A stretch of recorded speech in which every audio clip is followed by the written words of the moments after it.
నమస్తే, welcome to city news. నా పేరు అశ్విని సూర్య. ముఖ్యమంత్రి నారా చంద్రబాబు నాయుడు నాయకత్వంలో రాష్ట్రానికి భారీగా పెట్టుబడులు వస్తున్నాయని రాష్ట్ర పరిశ్రమలు, వాణిజ్యం, ఆహార శుద్ధి శాఖ మంత్రి టీజీ భరత్ అన్నారు. ఈ మేరకు అనకాపల్లి జిల్లా అచ్యుతాపురంలోని ప్రత్యేక ఆర్థిక మండలిని ఆయన సందర్శించారు. అనకాపల్లి జిల్లా అచ్యుతాపురం ప్రత్యేక ఆర్థిక మండలిలో రాష్ట్ర పరిశ్రమలు, వాణిజ్యం, ఆహార శుద్ధి శాఖ మంత్రి టీజీ భరత్ పర్యటించారు. అచ్యుతాపురంలోని ఏపీఐఐసి జోనల్ కార్యాలయంను సందర్శించి ఏపీఐఐసి జోనల్ మేనేజర్ మరియు ఏపీఐఐసి ప్రధాన కార్యాలయ ఇంజనీరింగ్ విభాగపు సిబ్బందితో అనకాపల్లి జోన్ యందు ప్రస్తుతం జరుగుతున్న ప్రాజెక్టు పనుల పురోగతిని సమీక్షించారు. నక్కపల్లి క్లస్టర్ యందు బల్క్ డ్రగ్ ప్రాజెక్టు మరియు ఏఎంఎన్ఎస్ ప్రాజెక్టుల పురోగతి గురించి సిబ్బంది మరియు కాంట్రాక్టర్లతో సమీక్షించారు. అచ్యుతాపురం సెజ్లో గ్రీన్ హైడ్రోజన్ ప్రాజెక్టు పనుల పురోగతి గురించి సమీక్ష చేశారు. ఎంఎస్ఎంఈ పార్కుల అభివృద్ధి మరియు ఇటీవల రాష్ట్ర ప్రభుత్వం ఆమోదించిన భూ కేటాయింపుల వివరాలు, సదరు ప్రాజెక్టులను అమలు గురించి సమీక్ష చేశారు. అనంతరం అనకాపల్లి ఇండస్ట్రియల్ జోన్ పారిశ్రామికవేత్తలతో ఆత్మీయ సమావేశం నిర్వహించి వారు ప్రభుత్వం నుండి కోరుతున్న ఉపశమనములను మరియు వారి స్థానికంగా ఎదుర్కొంటున్న సమస్యల గురించి చర్చించారు. అనంతరం క్షేత్రస్థాయి పర్యటనలో భాగంగా అచ్యుతాపురం ఏఈటీఎల్ కేంద్రాన్ని సందర్శించి ప్రస్తుత వ్యర్థాల నిర్వహణ సామర్థ్యం మరియు వ్యర్థాల నిర్వహణ కెపాసిటీ పెంపు గురించి ఆరా తీశారు. అనంతరం పలు సంస్థలను సందర్శించారు. అనంతరం మంత్రి టీజీ భరత్ మాట్లాడుతూ తమ ప్రభుత్వం ఎల్లప్పుడూ పారిశ్రామికవేత్తలకు అండగా ఉంటుందన్నారు. అచ్యుతాపురం సెజ్లోని పారిశ్రామికవేత్తలు తెలియజేసిన సమస్యలను తమ ప్రభుత్వం పరిష్కరిస్తుందన్నారు. Speed of doing business, speed of doing works చేస్తున్నామన్నారు. సీఎం చంద్రబాబు నాయుడు బ్రాండ్తో ఏడాదితోనే 9.5 లక్షల కోట్ల రూపాయలు పెట్టుబడులు రాష్ట్రానికి వచ్చాయన్నారు. 20 లక్షల ఉద్యోగాల కల్పనే ధ్యేయంగా తమ ప్రభుత్వం పనిచేస్తోందన్నారు. అధికారం కోల్పోయిన నిస్పృహలో వైఎస్ఆర్ కాంగ్రెస్ పార్టీ అధినేత వైఎస్ జగన్ రాష్ట్ర మంత్రి నారా చంద్రబాబు నాయుడుపై ఇష్టం వచ్చినట్లు మాట్లాడుతున్నారని టీడీపీ రాష్ట్ర ప్రధాన కార్యదర్శి కుడా చైర్మన్ సోమిశెట్టి వెంకటేశ్వర్లు విమర్శించారు. ఈ మేరకు నగరంలోని తన కార్యాలయం నుంచి ఆయన మీడియాతో మాట్లాడారు. తొందరలో కేసులు ఎన్నో చేశాడు. మద్యం కేసు, మాఫియాల కేసు, లిక్కర్ కేసులు ఎన్నో ఉండయ్యాల. అదేవిధంగా ఏదైతే ఈడీ అటాచ్మెంటు 44,000 కోట్ల రూపాయల ఇవాళ అటాచ్మెంట్ పోతే ఈయన మీద కేసులు ఎన్నో ఉన్నాయి. దేశద్రోహం చట్టం కూడా ఈయన మీద ఉంది. కాబట్టి ఈ దుర్మార్గుని వెంటనే జైలుకు పంపిస్తే ప్రజలందరూ సంతోషించే సమయం ఉంది. ప్రజలంతా ఎదురు చూస్తున్నారు. ఇంకా ఎందుకు ఈ ప్రభుత్వం ముందుకు ఇంకా సైలెంట్గా ఉంది, లోపలేసి ఉతికపడాలి ఇటువంటి దుర్మార్గులందరినీ. ఎందుకంటే ప్రజలకు ఆంధ్రప్రదేశ్ డబ్బులంతా దోచుకుతుంది, దాపెట్టుకున్నటువంటి దుర్మార్గులు వీళ్ళంతా. ఎక్కడ పడితే అక్కడ తెలుగుదేశం పార్టీని విమర్శిస్తున్నారు. మా లోకేష్ బాబు ఇవాళ బ్రహ్మాండంగా ప్రజలు బాగా చొచ్చుకొని పోతుంటే లోకేష్ బాబు మీద కూడా ఇవాళ ఏదేదో అవాకులు మాట్లాడుతున్నారు. ఈరోజు మా లోకేష్ బాబు ఎక్కడున్న క్వశ్చన్లు వేసి ఒక్క జవాబు పెట్టి జవాబు చెప్పండి. మోగోడైతే మీరు జగన్మోహన్ రెడ్డి, నీకు దమ్ము ధైర్యం ఉంటే 5 ఏళ్ళు ముఖ్యమంత్రి నువ్వు చేశావు. ఈరోజు మా లోకేష్ బాబు క్వశ్చన్లు వేస్తే దానికి జవాబు చెప్తే మేము ఛాలెంజ్ చేస్తాం. రాజకీయంగా దేనికైనా ఛాలెంజ్ చేస్తాం. నీ చేత కాదు. పత్రికల్లో వచ్చి మాట్లాడాలంటే ధైర్యం లేదు. వచ్చి పబ్లిక్లో వచ్చి ఎప్పుడు రెచ్చగొట్టడము, దరిద్రంగా మాట్లాడము తప్ప నీకు ఏది చేత కాదు. పర్యావరణ పరిరక్షణలో భాగంగా ప్రతి ఒక్కరూ ప్లాస్టిక్ వినియోగానికి దూరంగా ఉండాలని 48వ వార్డు టీడీపీ ఇన్ఛార్జ్, రాష్ట్ర హజ్ కమిటీ సభ్యులు మన్సూర్ అలీఖాన్ కోరారు. ఈ మేరకు నగరంలోని 48వ వార్డులో స్వర్ణాంధ్ర కార్యక్రమాన్ని నిర్వహించారు. రాష్ట్ర ప్రభుత్వం ఆదేశాల మేరకు ప్రతి నెల 3వ శనివారం నిర్వహించే స్వర్ణ ఆంధ్ర, స్వచ్ఛ ఆంధ్ర కార్యక్రమాన్ని నగరంలోని 48వ వార్డులో ఆ వార్డు టీడీపీ ఇన్ఛార్జ్, రాష్ట్ర హజ్ కమిటీ సభ్యుడు మన్సూర్ అలీఖాన్ ఆధ్వర్యంలో నిర్వహించారు. ఈ సందర్భంగా ప్లాస్టిక్ వినియోగం వల్ల కలిగే దుష్ఫలితాలపై ఆయన అవగాహన కార్యక్రమాన్ని నిర్వహించారు. ఈ సందర్భంగా రాష్ట్ర హజ్ కమిటీ సభ్యులు మన్సూర్ అలీఖాన్ మాట్లాడుతూ ప్రతి ఒక్కరూ పర్యావరణ పరిరక్షణలో భాగంగా ప్లాస్టిక్ వినియోగానికి దూరంగా ఉండాలని చెప్పారు. ప్లాస్టిక్ వ్యర్థాల వల్ల సకల జీవరాశులకు అనారోగ్య సమస్యలు తలెత్తుతాయని చెప్పారు. ముఖ్యంగా ప్లాస్టిక్ వినియోగం వల్ల క్యాన్సర్ లాంటి ప్రాణాంతక వ్యాధులు వచ్చే అవకాశం ఉందని వివరించారు. అలాగే ప్రతి ఒక్కరూ తమ పరిసరాలను పరిశుభ్రంగా ఉంచుకోవాలని, ఆరోగ్యంగా జీవించాలని సూచించారు. ప్లాస్టిక్ వాడకూడదు, ప్లాస్టిక్ నిషేధము, దానిలో గ్రేడ్స్ ఉంటాయి, ఆ గ్రేడ్స్ ప్రకారంగానే వాడాలి. ప్లస్ ఇంట్లో నుంచి మనము ఒక సంచి తీసుకొని పోతే కూడా బాగుంటుంది. దానివల్ల ప్లాస్టిక్ వాడకము ఈ కవర్స్ అనేది తగ్గిపోతుంది. డ్రైనేజెస్ లో కూడా కవర్స్ ప్లాస్టిక్ వేయకుంటే మనకు డ్రైనేజెస్ క్లీన్ అండ్ క్లియర్ గా వాటర్ పోవడానికి ఆస్కారం ఉంటుంది. మన నిజ జీవితంలో కూడా ప్లాస్టిక్ వాడకూడదు. వాడితే దానివల్ల హానికరం ఉంటుంది. వాటర్ కానీ ఇంకొకటి కానీ దాంట్లో ప్లేస్ చేయడం వల్ల ఎన్నో మనకు రోగాలు వచ్చే అవకాశాలు ఉన్నాయి. అందరికీ చెప్పేది ఏమంటే ప్లాస్టిక్ మన నిజ జీవితంలో ప్లాస్టిక్ వాడొద్దండి. ప్లాస్టిక్ వాడడం వల్ల హానికరము. మన ఆంధ్రప్రదేశ్లో నిషేధించారు. దానికి కొన్ని గ్రేడ్స్ ఉంటాయి. ఆ గ్రేడ్స్ ప్రకారంగానే వాడాలా. ఎక్కువ శాతం వాడితే మనకు మన లైఫ్లో ఎన్నో రోగాలు వచ్చే అవకాశాలు ఉన్నాయి. ప్రతి చెత్త సేకరణ మరి స్వచ్ఛత ఆంధ్రప్రదేశ్ గురించి ఈ కార్యక్రమం చేస్తున్నాము. ప్లాస్టిక్ నుంచి భూమిని పర్యావరణాన్ని కాపాడుకునేందుకు ప్రతి ఒక్కరూ ప్లాస్టిక్ వాడకానికి పూర్తిగా నిషేధించాలని జిల్లా ఇన్ఛార్జ్ అధికారి కాంతిలాల్ తండే కోరారు. ఈ మేరకు కోడుమూరులో జరిగిన స్వర్ణాంధ్ర స్వచ్ఛాంధ్ర కార్యక్రమంలో ఆయన పాల్గొన్నారు. స్వర్ణాంధ్ర స్వచ్ఛాంధ్ర కార్యక్రమంలో భాగంగా కోడుమూరు మండల కేంద్రంలో అంపయ్య సర్కిల్ నుండి ఎంపీడీఓ కార్యాలయం వరకు నిర్వహించిన ప్లాస్టిక్ కాలుష్యమునకు అంతం ర్యాలీ కార్యక్రమంలో జిల్లా ఇన్ఛార్జి ఆఫీసర్ మరియు రవాణా రోడ్లు భవనాల శాఖ ప్రిన్సిపల్ సెక్రటరీ కాంతిలాల్ దండే, జిల్లా కలెక్టర్ పి రంజిత్ బాషా పాల్గొన్నారు. అనంతరం ఎంపీడీఓ కార్యాలయం ప్రాంగణంలో మొక్కలు నాటి అప్పుడే ఏర్పాటు చేసిన సభలో పాల్గొన్నారు. ఈ సందర్భంగా ప్రిన్సిపల్ సెక్రటరీ కాంతిలాల్ దండే, జిల్లా కలెక్టర్ రంజిత్ బాషా మాట్లాడుతూ స్వర్ణ ఆంధ్ర స్వచ్ఛ ఆంధ్ర కార్యక్రమంలో భాగంగా ఈరోజు ప్లాస్టిక్ కాలుష్యమునకు అంతం అనే థీమ్తో ప్లాస్టిక్ వినియోగాన్ని తగ్గించే విధంగా ప్రజలలో అవగాహన కల్పించేందుకు ఈ కార్యక్రమాన్ని నిర్వహించుకుంటున్నామన్నారు. స్వర్ణ ఆంధ్ర అంటే బంగారు ఆంధ్రప్రదేశ్ అని, ఆ దిశగా మన రాష్ట్రాన్ని అభివృద్ధి పదంలో నడిపించుకుంటూ అంతే పరిశుభ్రంగా ఉంచుకోవాల్సిన బాధ్యత మనందరి మీద ఉందన్నారు.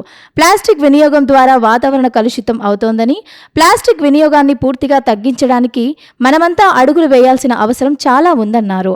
మనం వాడే ప్లాస్టిక్ మన అందరికన్నా చాలా ఎక్కువ కాలం ఈ భూమిలో బ్రతుకుతుందని, అది అంత సులభంగా మట్టిలో కలిసిపోదని, దీని వలన మనకు ఆహారాన్ని పండించే భూమి పాడైపోతుందని, వాతావరణం పాడైపోతుందని ప్రిన్సిపల్ సెక్రటరీ తెలిపారు. ప్లాస్టిక్ వ్యర్థాలు భూమిలో ఎక్కువగా ఉండడం వల్ల చెట్లు పెరుగుదల కూడా బాగా ప్రభావితం అవుతుందన్నారు. అలాగే భూమి యొక్క సారం కూడా తగ్గిపోతుందని, పంటలు కూడా సరిగ్గా పండని రోజులు కూడా రావచ్చన్నారు. పర్యావరణంలో ప్లాస్టిక్ వ్యర్థాలు ఎక్కువ అవడం వలన మైక్రో ప్లాస్టిక్ రూపంలో ప్రాణుల్లోకి చేరే పరిస్థితి ఉందన్నారు. ప్లాస్టిక్ సముద్రంలోకి వెళ్ళినప్పుడు మెరైన్ లైఫ్ అంతా కూడా ప్రభావితం అవుతుందన్నారు. జీవ పరిణామంలో భాగంగా ఈ మైక్రో ప్లాస్టిక్ అనతి కాలంలోనే మన శరీరంలో కూడా చేరి అనారోగ్య సమస్యలు తెచ్చుకుంటామన్నారు. 50 సంవత్సరాల క్రితం క్యాన్సర్ అనే వ్యాధి మనం ఎప్పుడూ వినలేదని, గతంలో ఎన్నడూ లేని విధంగా ప్రస్తుతం క్యాన్సర్ హాస్పిటళ్లు వెలిశాయని, మన చుట్టూ ఇంతమంది క్యాన్సర్ బారిన పడిన వ్యక్తులు లేక కుటుంబాలు ఉన్నాయన్నారు. వాతావరణంలో మార్పులు, కలుషితమైన ఆహారం తీసుకోవడం ఇందుకు కారణమని అన్నారు. ఈ కాలుష్యాన్ని మనమే చేస్తూ మనం దాన్ని ఇంకా ఎక్కువ చేసే పరిస్థితి కనిపిస్తోందన్నారు. మన తాతలు పెద్దలు పర్యావరణాన్ని కాపాడి మంచి గాలిని, మంచి నీటిని మనకు ఇచ్చినప్పుడు మనమందరం కూడా అదే బాధ్యతను తీసుకొని మన భావితరాలకు కూడా అలాంటి సదుపాయాన్ని, అలాంటి జీవన ప్రమాణాలను ఇవ్వడం మన బాధ్యతగా తీసుకోవాలన్నారు.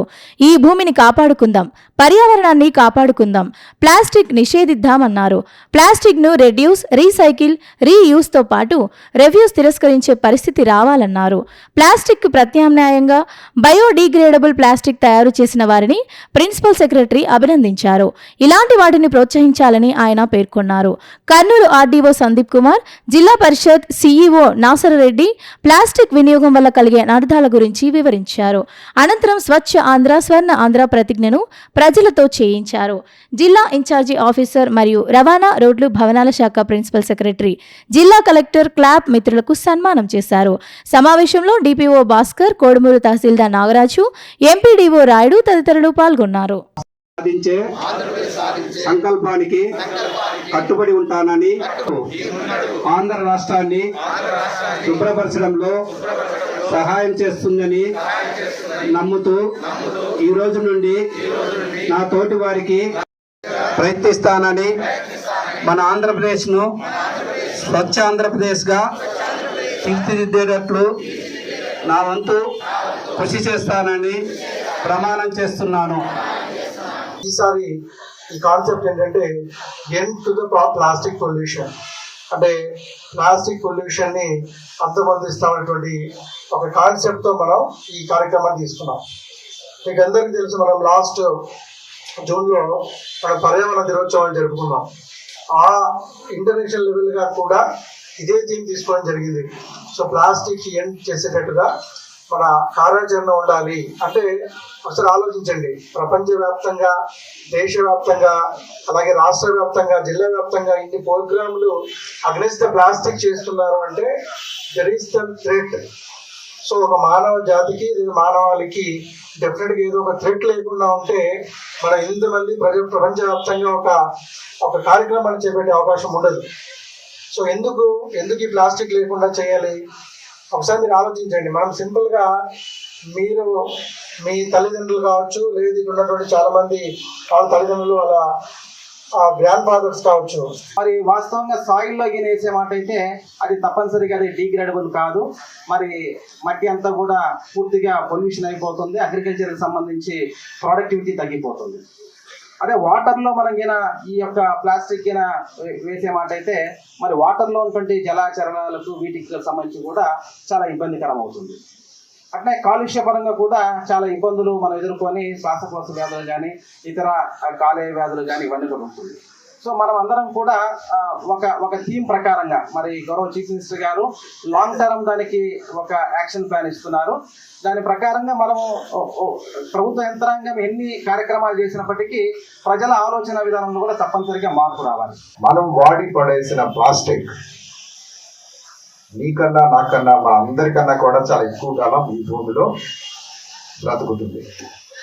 అది అంత సులభంగా మట్టిలో కలిసిపోదు. దీనివల్ల మనకి ఆహారాన్ని ఇచ్చేటువంటి ఈ భూమి పాడైపోతుంది, మన వాతావరణం పాడైపోతుంది. ప్లాస్టిక్ వ్యర్థాలు భూమిలో ఎక్కువగా ఉండటం వల్ల మనకి ట్రీ గ్రోత్ కూడా బాగా ఎఫెక్ట్ అవుతుంది. అలాగే భూమి యొక్క సారం కూడా తగ్గిపోతుంది, మనకి పంటలు కూడా సరిగ్గా పండని రోజులు కూడా రావచ్చు. అలాగే ఇందాక ఈ పర్యావరణంలో ఈ ప్లాస్టిక్ వ్యర్థాలు ఎక్కువ అవడం వల్ల అవి వివిధ అంటే ఈ జీవక్రియలో భాగంగా అంటే మనం చూస్తూ ఉంటాం life cycle of the different organisms on this earth. ఈ ప్లాస్టిక్ మైక్రో ప్లాస్టిక్ రూపంలో మనకి ప్రాణుల్లోకి చేరే పరిస్థితి కూడా కనిపిస్తూ ఉంటుంది.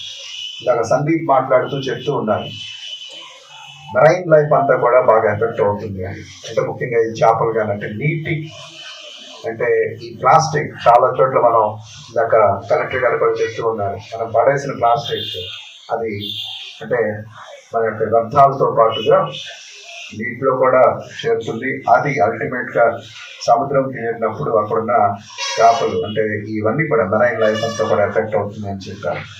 ఈ జీవ పరిణామంలో ఈ మైక్రో ప్లాస్టిక్ అనతి కాలంలోనే మన బాడీలో కూడా చేరుతుంది. ఇందాక కలెక్టర్ గారు మాట్లాడుతూ ఈ మైక్రో ప్లాస్టిక్ మన బాడీలో చేరిన ఈ మైక్రో ప్లాస్టిక్ వల్ల మనం అనారోగ్య బారిన పడుతూ ఉంటాం. అలాగే ఇది క్యాన్సర్ కూడా కారణం కావచ్చు. క్యాన్సర్కి చాలా కారణాలు ఉంటాయి. అప్పుడు ఈ ప్లాస్టిక్ వ్యర్థాలతో కూడా మనకి కొన్ని ముప్పులు పొంచి ఉంది. మనకి అనారోగ్యం రావచ్చు, క్యాన్సర్ కావచ్చు, ఇంకా నీ చిన్నప్పుడు నా చిన్నప్పుడు అంటే మన తాతలు వీళ్ళందరూ కూడా ఎవరికి కూడా క్యాన్సర్ గురించి పెద్దగా తెలిసేది కాదు. బహుశా మనం వినటం కూడా చాలా తక్కువగా ఉన్నాం క్యాన్సర్ అంటే ఏంటి అని. సో ఆ రోజుల్లో లేని క్యాన్సర్ ఇప్పుడు ఎక్కడ చూసినా, ఎన్ని హాస్పిటల్స్ చూసినా మనకి ఇండో అమెరికన్ క్యాన్సర్ హాస్పిటల్ అని, అపోలో క్యాన్సర్ హాస్పిటల్ అని, అంటే క్యాన్సర్ అనే వ్యాధికి స్పెషలైజ్డ్. కర్నూలు వ్యవసాయ మార్కెట్ యార్డ్ చైర్మన్ పదవిని టీడీపీ నాయకుడు అబ్దుల్ హమీద్ సతీమణి అజ్మత్ బీకి ఇచ్చేందుకు కృషి చేసిన రాష్ట్ర మంత్రి టీజీ భరత్కు సిరక్ విద్యా సంస్థల అధినేత జీఎండీ ఇబ్రహీం ధన్యవాదాలు తెలిపారు. ఈ మేరకు నగరంలోని తన కార్యాలయంలో టీడీపీ నాయకుడు అబ్దుల్ హమీద్ను ఆయన అభినందించారు. నగరంలో జరిగిన కార్యక్రమంలో కర్నూలు వ్యవసాయ మార్కెట్ యార్డ్ చైర్మన్ పదవిని టీడీపీ నాయకుడు హమీద్ సతీమణి అజ్మద్ బీకి రాష్ట్ర మంత్రి టీజీ భరత్ సహకారంతో ప్రభుత్వం ఇచ్చిన నేపథ్యంలో హమీద్ను సిరాక్ ఇంగ్లీష్ మీడియం పాఠశాల కరస్పాండెంట్ జీఎండి ఇబ్రహీం అభినందించారు. ఈ సందర్భంగా ఆయన మాట్లాడుతూ రాష్ట్ర మంత్రి టీజీ భరత్ గతంలో ఇచ్చిన హామీ మేరకు కర్నూలు మార్కెట్ యార్డ్ చైర్మన్ పదవిని తమ బంధువైన టీడీపీ నాయకుడు అబ్దుల్ హమీద్ సతీమణి శ్రీమతి అజ్మద్ బీకి కేటాయించడం అభినందనీయమని చెప్పారు. ముస్లిం మైనార్టీ సామాజిక వర్గం తరపున తాము రాష్ట్ర మంత్రి టీజీ భరత్ కు ముఖ్యమంత్రి నారా చంద్రబాబు నాయుడుకు ధన్యవాదాలు తెలియజేస్తున్నట్లు తెలిపారు. కర్నూలు వ్యవసాయ మార్కెట్ యార్డ్ అభివృద్ధికి రాష్ట్ర మంత్రి టీజీ భరత్ సహకారంతో శ్రీమతి కృషి చేస్తారని తెలిపారు. అబ్దుల్ హమీద్ మా కొడుకు వ్యవసాయదారు అయితే మా అన్న కొడుకు. ఇతను మిసెస్కి ఈ పోస్టు వరించింది. ఇతను గత 15 సంవత్సరాలుగా తెలుగుదేశంకి వీరకుండా టీడీ ఫ్యామిలీకి టీడీ భరత్ గారికి ముందుంటూ ఉండి నడుపుతున్నాడు. ఈ మైనార్టీ వింగ్ అంతా అతను కంట్రోల్ చేసుకుంటున్నాడు. గత ఎలక్షన్లో కూడా చాలా కష్టపడినాడు. దానికి కమిట్మెంట్గా భరత్ గారు మాట ఇచ్చినారు. ఆ మాట ప్రకారంగా ఉమెన్స్ కోటాలో ఇలా మిసెస్కి అజ్మద్ బీ గారికి ఈ మార్కెట్ యార్డ్ చైర్మన్ పదవి ఇచ్చినారు. సో దీనికి మేము మా ఫ్యామిలీ తరఫు నుండి, అబ్దుల్ హమీద్ తరఫు నుండి, నా తరఫు నుండి, మా అందరూ ఫ్యామిలీ మెంబర్స్, మా మిత్రులు, మాతో సహకరించిన అందరు మిత్రులు, మా క్యాడర్కి మేము ధన్యవాదాలు చెప్తూ, అసలు ఈ టైంలో మైనారిటీస్కి ఇప్పుడు సీట్ రావడం అనేది చాలా పెద్ద విషయం. బికాస్ ఆఫ్ మన టీజీ భరత్ గారు, ఆయనకి ఎప్పుడైనా రిలీజన్కి చూడడు, ఆయన మంచితనంకి, చేసే పనికి ఆయన ఎంత హార్డ్ వర్కర్ ఉన్నారు, ఎంత పని చేస్తారో అవన్నీ చూసిన తర్వాతనే నాకు ఈ ఛాన్స్ ఇచ్చినారు. నేను అసలు ఎంత సంతోషం పడుతున్నానంటే నేను టీజీ భరత్ గారికి జీవితాంతం రుణపడి ఉంటాను. ఇంకోటి మనకి రాని రోజుల్లో కర్నూలు మున్సిపల్ కార్పొరేషన్ ఎలక్షన్స్ కూడా వస్తున్నాయి. దాంట్లో ఇంకా చాలా కష్టపడి కర్నూలులో అన్ని సీట్లు టీడీపీ వచ్చేలాగా మేము కష్టపడి మా మైనారిటీస్కి, ముస్లింకి స్పెషల్గా మేము వాళ్ళకి చెప్తాం. బికాస్ ఆఫ్ మన టీజీ భరత్ గారి వల్లే మనకి కర్నూలు డెవలప్ అవుతుంది. ఆయన చేయడం వల్లనే మనకి ఇన్ని లోకల్లో ఇన్ని ఫ్యాక్టరీస్ వస్తున్నాయి, ఇన్ని పనులు నడుస్తున్నాయంటే మన టీజీ భరత్ గారి వల్లనే. So I'm really thankful to TG Bharath గారు. Thank you sir. నగరంలోని గీతా ప్రచారధామంలో ప్రతి ఆదివారం జరిగే భగవద్గీత ఉచిత పారాయణ శిక్షణ కార్యక్రమంలో విద్యార్థులు అధిక సంఖ్యలో పాల్గొనాలని సాంప్రదాయ సంగీత అధ్యాపకురాలు నాగమల్లీశ్వరి కోరారు. భగవద్గీత పారాయణం వల్ల సకల శుభాలు కలుగుతాయని తెలిపారు. ప్రతి వారము ఆదివారం రోజు ఉదయం 8:30 నుంచి 9:30 వరకు ఉచితంగా భగవద్గీత పారాయణ శిక్షణ కార్యక్రమాన్ని నేను ప్రారంభించాను. ఈ కార్యక్రమము గీతా ప్రచారధామం అధ్యక్షులు శ్రీ డివి రమణ గారి అధ్యక్షన జరుగుతుంది. కాబట్టి ఎవరికైనా భగవద్గీత నేర్చుకోవాలి అని కోరిక ఉన్నవాళ్ళు ఖచ్చితంగా వచ్చి సంకల్ప్ బాగ్లోని శనేశ్వర స్వామి దేవాలయం పక్కన ఉన్నటువంటి గీతా ప్రచారధామంలో ప్రతి ఆదివారం ఉదయం వచ్చి నేర్చుకోవాల్సిందిగా కోరుకుంటున్నాం. ప్లాస్టిక్ వ్యర్థాల వల్ల సకల జీవరాశులకు ఆరోగ్య సమస్యలు తలెత్తుతాయని 17వ వార్డు కార్పొరేటర్ శ్రీమతి పద్మలతారెడ్డి అన్నారు. ఈ మేరకు వార్డు పరిధిలో జరిగిన స్వర్ణాంధ్ర స్వచ్ఛాంధ్ర కార్యక్రమంలో ఆమె పాల్గొన్నారు. రాష్ట్ర ప్రభుత్వం ఆదేశాల మేరకు ప్రతి నెల 3వ శనివారం నిర్వహించే స్వర్ణ ఆంధ్ర స్వచ్ఛ ఆంధ్ర కార్యక్రమాన్ని నగరంలోని 17వ వార్డులో నిర్వహించారు. ఈ కార్యక్రమంలో కార్పొరేటర్ శ్రీమతి పద్మలతారెడ్డి, క్లస్టర్ ఇన్ఛార్జ్ వినోద్ తదితరులు పాల్గొన్నారు. ఈ సందర్భంగా ప్లాస్టిక్ వినియోగం వల్ల కలిగే దుష్ఫలితాలపై అవగాహన కార్యక్రమాన్ని నిర్వహించారు. ఈ సందర్భంగా corporator Padmalathareddy, cluster incharge Vinod మాట్లాడుతూ ప్రతి ఒక్కరూ పర్యావరణ పరిరక్షణలో భాగంగా ప్లాస్టిక్ వినియోగానికి దూరంగా ఉండాలని చెప్పారు. ప్లాస్టిక్ వ్యర్థాల వల్ల సకల జీవరాశులకు అనారోగ్య సమస్యలు తలెత్తుతాయని చెప్పారు. ముఖ్యంగా ప్లాస్టిక్ వినియోగం వల్ల క్యాన్సర్ లాంటి ప్రాణాంతక వ్యాధులు వచ్చే అవకాశం ఉందని వివరించారు. అలాగే ప్రతి ఒక్కరూ తమ పరిసరాలను పరిశుభ్రంగా ఉంచుకుని ఆరోగ్యంగా జీవించాలని సూచించారు. మన గౌరవ ముఖ్యమంత్రి గారు చంద్రబాబు నాయుడు గారి ఆదేశాల మేరకు స్వర్ణాంధ్ర స్వచ్ఛాంధ్ర కార్యక్రమంలో భాగంగా ప్లాస్టిక్ నివారణ కొరకు, ముఖ్యంగా ఈరోజు ప్లాస్టిక్ నివారణ కొరకు ఈ కార్యక్రమం చేపట్టడం జరిగింది. ఈ స్వర్ణాంధ్ర స్వచ్ఛాంధ్ర భాగంగా లాస్ట్ టైము ఎలక్ట్రానిక్ వస్తువులు, చెత్త ఇటువంటి వాటన్నిటిని నిర్మూలించడానికి కార్యక్రమాలు చేపట్టాము. ఈ శనివారము ఈరోజు ప్లాస్టిక్ నివారణకు చేపట్టాము. ముఖ్యంగా ప్లాస్టిక్ బాటిల్స్, కవర్లు, అనేక పదార్థాలను క్యారీ చేయడానికి వాడే క్యారీ బాక్స్ ఇవన్నీ కూడా పొల్యూషన్ని చాలా పెంచుతున్నాయి. పాతకాలంలో ఇటువంటివి ఏమీ ఉండనందువల్ల మనుషులంతా మంచి స్వచ్ఛమైన గాలి పీలుస్తూ చాలా ఆరోగ్యంగా ఉండేవాళ్ళు. కానీ ఇప్పుడు ప్రతి ఒక్కరూ బాధ్యత లేకుండా ఎక్కడంటే అక్కడ చెత్తను పాడేయడం వల్ల ముఖ్యంగా ఈ ప్లాస్టిక్ వేస్ట్ అనేది చాలా ప్రమాదకరము. దీంట్లో ఉన్నటువంటి పాలిమర్స్ అనేవి మనుషుల ఆరోగ్యాన్ని అలాగే వ్యవసాయ భూముల్ని కూడా చాలా ఇబ్బందికరంగా ప్రమాదకరంగా మార్చేస్తున్నాయి. పంటలు పండడంలో కూడా విషపూరితంగా పండుతున్నాయి. సో అందరూ మేల్కొని ప్లాస్టిక్ని ఎక్కడంటే అక్కడ పడేయకుండా మనకు ఎలాగో 3 రకాల చెత్తని కలెక్ట్ చేయడానికి మన శానిటరీ ఉద్యోగులు వస్తారు, ఇంటి కార్మికులు. ఇంతకుముందు పూర్వం మన పూర్వీకులు ఎటువంటి జీవనశైలిని అవలంబించారో అటువంటి జీవనశైలిని మనం అవలంబిస్తే మరి మనం కూడా వారు ఎన్ని సంవత్సరాలు ఆరోగ్యకరంగా బతికారో మన పర్యావరణాన్ని ఎంత అద్భుతంగా ఒక సుందరమైన ఒక వనంగా తీర్చిదిద్ది మనకి చేతికి అందించారో అదేవిధంగా మనము ఫ్యూచర్ జనరేషన్స్ కూడా మనం అందించగలమని, అలా చేయాలంటే మనము ప్లాస్టిక్ కి దూరంగా ఉండాలి. మరి క్లాత్ బ్యాగ్స్ ని యూజ్ చేయాలి, తర్వాత స్టీల్ బాటిల్స్ యూజ్ చేయాలి, మట్టి పాత్రల్ని మనం యూజ్ చేయాలి. ఇటువంటివన్నిటి మనం యూజ్ చేసుకుంటూ ముందుకు పోవాలి. ప్లాస్టిక్ రహిత కర్నూలు మనందరి బాధ్యత అనే విధంగా మనమందరం కూడా ఈ నినాదాన్ని ముందుకు తీసుకుపోవాలి. సమాజంలో అన్నదానాన్ని మించిన గొప్పదానం మరొకటి లేదని మాజీ కార్పొరేటర్ శ్రీనివాసులు అన్నారు. ఈ మేరకు నగరంలో దివంగత కురువ అయ్యమ్మ జ్ఞాపకార్థం ఆమె కుమారుడు ఏర్పాటు చేసిన అన్నదాన కార్యక్రమాన్ని ఆయన ప్రారంభించారు. నగరానికి చెందిన దివంగత కురువ అయ్యమ్మ 28వ వర్ధంతి సందర్భంగా ఆమె జ్ఞాపకార్థం కుమారుడు రాజు ఆధ్వర్యంలో నగరంలోని వివిధ ప్రాంతాలలో పేదలకు అన్నదాన కార్యక్రమాన్ని నిర్వహించారు. ఈ కార్యక్రమంలో ముఖ్య అతిథిగా మాజీ కార్పొరేటర్ శ్రీనివాసులు హాజరై కార్యక్రమాన్ని ప్రారంభించారు. కార్యక్రమంలో దివంగత అయ్యమ్మ కుమారుడు రాజుతో పాటు బంధువులు కూడా పాల్గొన్నారు. ఈ సందర్భంగా నగరంలోని ప్రభుత్వ సర్వజన వైద్యశాలతో పాటు రైల్వే స్టేషన్ తదితర ప్రాంతాలలో అన్నదాన కార్యక్రమాన్ని నిర్వహించారు. అనంతరం మాజీ కార్పొరేటర్ శ్రీనివాసులు మాట్లాడుతూ తల్లి జ్ఞాపకార్థం కుమారుడు రాజు ఆమె వర్ధంతి సందర్భంగా ప్రతి సంవత్సరం అన్నదాన కార్యక్రమం నిర్వహించడం అభినందనీయమని చెప్పారు. సమాజంలో అన్నదానం కంటే మించిన గొప్ప దానం మరొకటి లేదని ఆయన తెలిపారు. ప్రతి ఒక్కరూ ఇలాంటి కార్యక్రమాలకు ముందుకు రావాలని సూచించారు. ఈరోజు కీర్తిశేషులు కురువ అయ్యమ్మ గారి 28వ వర్ధంతిని పురస్కరించుకొని వాళ్ళ కుటుంబ సభ్యులు, వాళ్ళ చిన్న కుమారుడైనటువంటి కె రాజు, ఓరాఫ్ వెంకటేశ్వర్లు కర్నూలు నగరంలో కొన్ని ప్రాంతాల్లో ఈ 28వ సంవత్సరాన్ని పురస్కరించి తల్లి పేరు మీద అన్నదానాలు, ఒక పాయింట్ వచ్చేసి జనరల్ హాస్పిటల్, ఒక పాయింట్, రెండో పాయింట్ వచ్చేసి కేవీఆర్ కాలేజ్ దగ్గర ఉన్న రైల్వే స్టేషన్ ప్రాంతము. ఈ ప్రాంతంలో కొన్ని చోట్ల ఈ రకమైన 28 ఏళ్ళ నుంచి చేస్తున్నారు. మనము ఈ కార్యక్రమానికి వాళ్ళ కుటుంబం సభ్యులు చేస్తున్నారు కాబట్టి వాళ్ళకి మా వార్డు తరఫున ధన్యవాదాలు తెలుపుకుంటున్నాము. కీర్తిశేషులు అయ్యమ్మ గారి ఆత్మకి శాంతి చేకూర్చాలని భగవంతుని ప్రార్థిస్తూ సెలవు తీసుకుంటాం.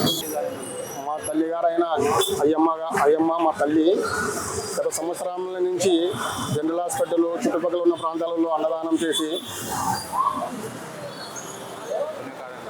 అన్ని ఘనకార్యాలుగా బీద సాధులకు అందరికీ అన్నదానం చేస్తున్నాం.